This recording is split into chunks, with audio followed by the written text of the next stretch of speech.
माननीय सदस्यगण, मुझे आपको सूचित करते हुए अत्यंत प्रसन्नता हो रही है कि हम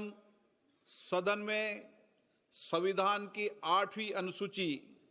में उल्लिखित सभी भाषाओं में इंटरप्रिटेशन की सुविधा उपलब्ध करा रहे हैं। अभी तक सदन में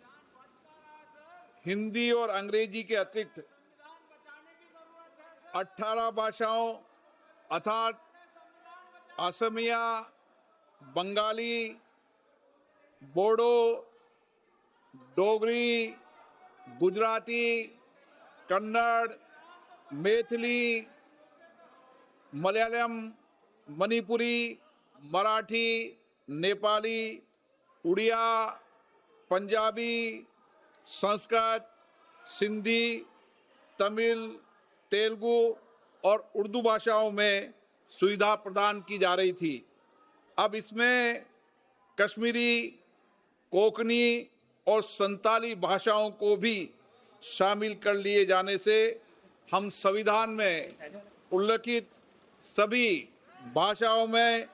इंटरप्रिटेशन की सुविधा उपलब्ध करा रहे हैं। माननीय सदस्यगण, दुनिया में भारत की